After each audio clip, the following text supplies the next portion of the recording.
हाय, मेरा नाम गौरांग। मैं चार्टर्ड अकाउंटेंट। आपका मेरे चैनल बिजनेस कंसल्टेंट में स्वागत है। इस वीडियो में हम लोग बात करेंगे जो न्यू सेक्शन बात करते हैं न्यू सेक्शन की, जो टीडीएस से रिलेटेड है और टीसीएस से रिलेटेड है ना। इस न्यू सेक्शन के बारे में बात करते हैं।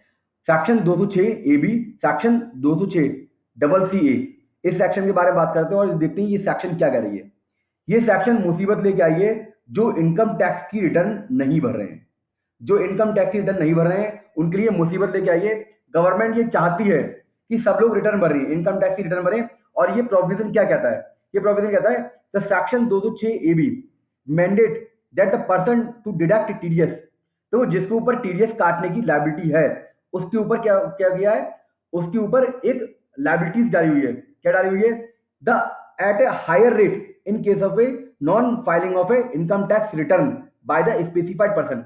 ये कहा है कि भैया अगर आप टीडीएस काट रहे हो, किस बंदे का? जो बंदा इनकम टैक्स रिटर्न नहीं भरता है। जो बंदा इनकम टैक्स रिटर्न नहीं भरता, यदि आप उसका टीडीएस काट रहे हो तो आपको एक हायर रेट से टीडीएस काटना पड़ेगा। वो रेट क्या है? जो टीडीएस के प्रोविजन में रेट दे रखा है उससे दुगना या 5%, विच एवर इज हायर। देखो, प्रोफेशनल के केस में जो टीडीएस कटता है वो करता है 10%। करता है 10%।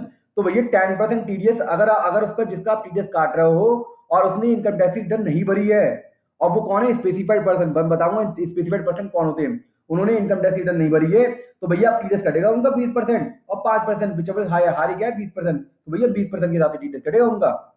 और फिर सेक्शन 206, ये क्या है? 206 डबल सी ए, ये टीसीएस के बारे में बात करती है। भैया टीसीएस का जो इफेक्टिव रेट दे रखा है वो उससे दुगना, सही ना, उससे दुगना और 5%, विच इज हायर।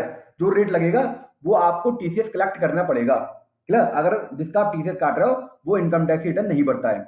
एक चीज और, आप इसको इससे भी जोड़ोगे, section 206 double A, 206 double C. ये क्या कहता था? ये कहता था भैया अगर कोई पैन और आधार नहीं देता है आपको, अगर पैन या आधार आपको नहीं मिलता है तो फिर आप एक्स्ट्रा टीडीएस काटते हो, मतलब उसका 20% के हिसाब से टीडीएस काट लेते हो।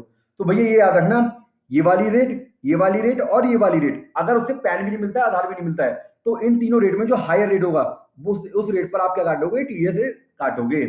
अगर हायर रेट आपका 25% बन रहा है तो आप 25% के हिसाब से टीडीएस काटोगे, अगर वो पैन और आधार नहीं देता तो भी। क्लियर? तो अगर वो पैन और आधार जिसका आप टीडीएस काट रहे हैं वो नहीं मिलता है उससे आपको, तो फिर आपको इन तीनों में से जो रेट हायर निकलेगी वो उस रेट से आपको टीडीएस काटना पड़ेगा। अब ये स्पेसिफाइड पर्सन कौन से होते हैं, इसको यहाँ पर डिफाइन देखते हैं हम लोग। यहाँ पर स्पेसिफाइड पर्सन कौन से होते हैं? देखो, he has not filed ITR for both at least 2 year whose due date of ITR is expired. ये कह रहा है, देखो अभी कौन सा असेसमेंट ईयर चल रहा है? अभी चल रहा है आपका 21-22। तो भैया कह रहा है इसने 20-21 और 19-20 की असेसमेंट ईयर की रिटर्न नहीं भरी है और उसकी ड्यू डेट भी निकल गई है। अगर ऐसा है तो भैया अब क्या करेंगे? हम उसका क्या काटेंगे? अगर, और एक चीज और, एक कंडीशन और है, मोर देन 50,000 उस पर उसने उसने क्या हुआ है? टीडीएस और टीसीएस कटा हुआ है, has been deducted in this case both of the last 2 year.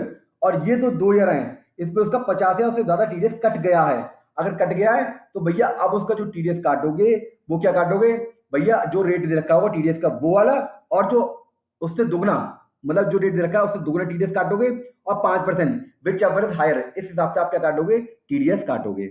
जैसे कॉन्ट्रैक्टर के केस में, इंडिविजुअल केस में 1% टीडीएस काटना पड़ता है, कंपनी केस में 2% टीडीएस काटना पड़ता है। इसका दुगना मैंने कर दिया, कितना हो गया? इंडिविजुअल केस में 2% हो गया, इसके केस में 4% हो गया।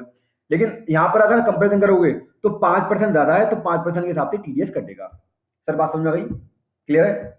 तो भैया ये याद रखना, अगर बोथ कंडीशन पूरी होती है, मतलब उसने 2 साल से रिटर्न अपनी नहीं भरी है, जो पुराने 2 साल निकल चुके हैं, प्लस उसकी जो ड्यू डेट है वो भी निकल चुकी है, उसकी ड्यू डेट वो भी निकल चुकी है, due date of return filing वो भी निकल चुकी है, और उसने इनकम टैक्स रिटर्न 2 साल से नहीं भरी है, प्लस उसका जो टीडीएस है उन 2 सालों में कितना कटा हुआ है? 50,000 से ज्यादा कटा हुआ है टीडीएस और टीसीएस मिला करके। ठीक है? तो फिर क्या होगा? उसका टीडीएस और टीसीएस कटेगा कितना? दुगने रेट से कटेगा, और 5% विच एवर इज हायर, उन दोनों में जो होगा, जो इफेक्टिव रेट दे रखा हुआ टीडीएस टीसीएस प्रोविजन में, उससे दोगुने रेट से टीडीएस कटेगा। क्लियर है? बेसिकली ये एक पेनाल्टी प्रोविजन है। पेनाल्टी प्रोविजन है non filer of income tax return, जो इनकम टैक्स रिटर्न नहीं भर रहे हैं। अब हम बात करते हैं ये वाला इनकम टैक्स का, जो ये वाला टीडीएस और टीसीएस का जो प्रोविजन है, पेनाल्टी प्रोविजन नॉन फाइलर के लिए, किस किस पर एप्लीकेबल नहीं होता है। देखो, अगर कोई बंदा नॉन रेसिडेंट है, जिसका परमानेंट एस्टेब्लिशमेंट इन इंडिया नहीं है, ये किसकी बात हो रही है, डिडक्टर की, डिडक्टी की? ये बात हो रही है डिडक्टी की। अगर बंदा नॉन रेसिडेंट है, डिडक्टी नॉन रेसिडेंट है और उसका परमानेंट एस्टेब्लिशमेंट नहीं है, तो भैया ये वाला प्रोविजन एप्लीकेबल नहीं होगा। और TDS is applicable under any of the following section, तो भी ये वाला प्रोविजन एप्लीकेबल नहीं होगा। कौन कौन सेक्शन है?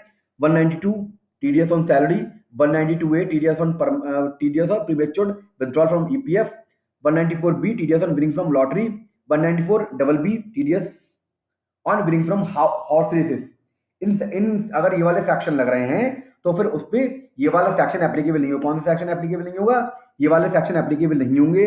206 और 206 AB, ये वाले जो हायर रेट आपको टीडीएस और टीसीएस काटने की बात कर रहे हैं, ये वाले इन सेक्शन पे एप्लीकेबल नहीं होंगे। और इस पे भी नहीं होंगे 194 LBC TDS on investment in securitization fund, TDS on payment of certain amount in cash, 194 N पे भी ये वाला सेक्शन एप्लीकेबल नहीं होंगे। एक चीज और, section 206AB, 206CCA is not only applicable to section 194Q और 206CH। इस पर ये वाले प्रोविजन एप्लीकेबल नहीं होंगे, इस वाले सेक्शन पे भी नहीं होंगे, 194Q पर नहीं होंगे और 206C1H पर भी नहीं होंगे। लेकिन टीडीएस के और सेक्शनों पे होंगे, टीडीएस के और सेक्शनों पे होंगे, बट एक्सेप्ट जो मैंने आपको ऊपर बता दी है वो। सर बात समझ आ गई? कहने का मतलब ये है कि जो मैंने आपको ऊपर बताया उस पर एप्लीकेबल नहीं होंगे, 194Q पर एप्लीकेबल नहीं होंगे, 206(1)H पर एप्लीकेबल नहीं होंगे। बाकी टीडीएस और टीसीएस के जितने प्रोविजन है उस पर सबके एप्लीकेबल होगा ये वाला सेक्शन। सर बात समझ आ गई? तो क्लियर है? तो मैं अपनी वीडियो यहाँ पे क्लोज कर रहा हूँ। इसी तरीके से जीएसटी से रिलेटेड, इनकम टैक्स से रिलेटेड, फाइनेंशियल नॉलेज मैं आपको अपने चैनल पर देता रहूंगा। तो प्लीज मेरे चैनल को सब्सक्राइब कीजिए, बेल आइकन पे क्लिक कीजिए, जिससे कि नोटिफिकेशन सबसे पहले आप तक पहुंच सके। Okay, bye.